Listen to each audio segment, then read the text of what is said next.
Hey guys, so Banner and Lee want to work on being able to walk off leash together. That's a pretty advanced skill, but we can always move toward that end goal by starting out and teaching a recall. So a recall is just that the dog will come when called.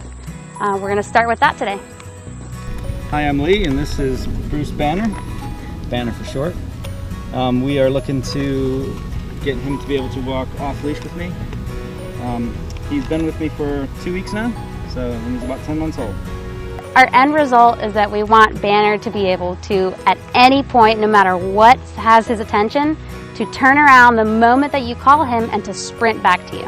Okay. This is important from a safety standpoint, in addition to just it looks awesome when your dog is so obedient, right? Yeah. Because let's just say you're walking off leash, he sees a squirrel and he's running towards the road, right? You want him to be able to snap out of that immediately and not just like decide like, well, okay, I guess I'll come over. You want him to be like, yes, I'm gonna go right back to dad immediately, right? Okay, yeah. So I'm gonna prepare my treats.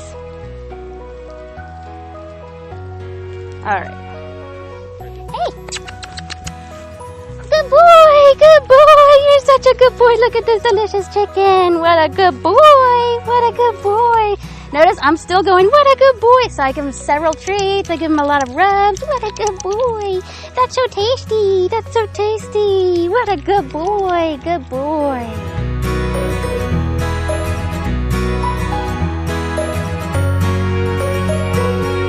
What we're basically going to do is make like a really strong, positive, emotional association with this training exercise. Okay. All right?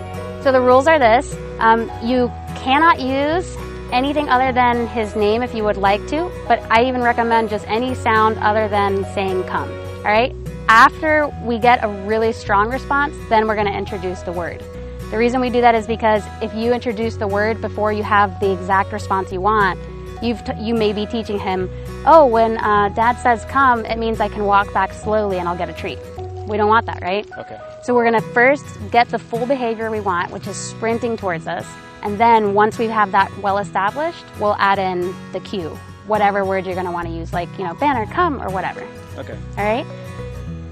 Okay, so give it a try. He's focused on me, so it's gonna be a little harder because he knows I have treats. He doesn't know that you have them.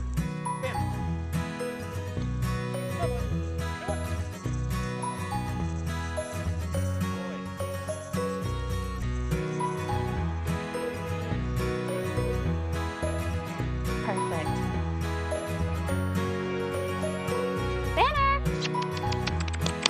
Hey, yay, come on! No problem, just turn away. He'll get it. What a good boy! He's so good! He's such a good boy, yes he is. Good job! Yay, get some chicken! Get some chicken, good job!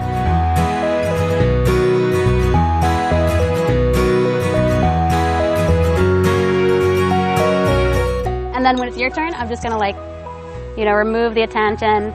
So I become boring, so you can call him whenever you're ready. Banner. Banner.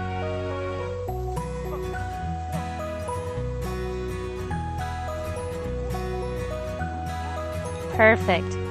All right, so we'll take a break from this exercise. This is one of the ones where I don't like to practice too many times in a row because I don't want it to become like routine, like, oh, here we go again. Like, I want him to be like, oh my gosh, there's that sound that I really like to hear, or there's my dad saying come. That's what we want him to say. We don't want it to become like a normal everyday thing.